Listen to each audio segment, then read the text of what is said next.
সেই জন্য বললাম রে বান্দা, কারণ আমি দেখতেছি তুই আমাকে ভয় করে খানা পিনা থেকে তুই দূরে থাকিস, খানা পিনা করিস না, স্ত্রীর সাথে সহবাস করিস না।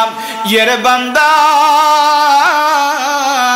তুই যদি পানির নিচে ডুব দিয়া যায় যদি পানি খাইতি, আমি আল্লাহ ছাড়া আর কেউ তোকে দেখতো না, কিন্তু তুই এটা করিস না।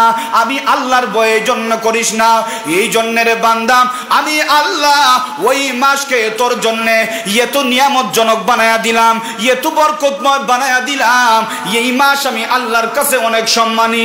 বান্দারে, তুই যে আমি আল্লাহরে ডরায়া রোজা ভাঙ্গুস নাই, আমি আল্লাহরে ডরায়া তুই সারাটা দিন কিচ্ছু খাস নাই, স্ত্রীর পাশেও যাস নাই, বিভিন্ন খারাপ কাজ করতে ইচ্ছা হয়েছিল তারপরে তুই খারাপ কাজ করিস নাই, একটা মানুষের সাথে খারাপ ব্যবহার করিস নাই, দোকানে মাফে কম দেশ নাই, কাস্টমারের কাছ থেকে তুই বেশি দাম আদায় করিস নাই, দুর্নীতির কাজে জড়িত ছিলি না, মানুষকে এমনিতে মারিস নাই, তার উপরে জুলুম করিস নাই।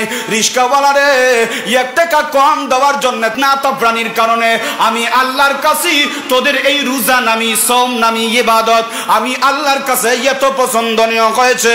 ও আমার বান্দা, আমি আল্লাহ আমার নবীর মাধ্যমে ঘোষণা দিয়ে দিলাম, এই রোজা যারা রাখবে আমি আল্লাহ ঘোষণা দিয়ে দিলাম, এই রোজা আমি আল্লাহর জন্য, একমাত্র আমি আল্লাহর জন্য।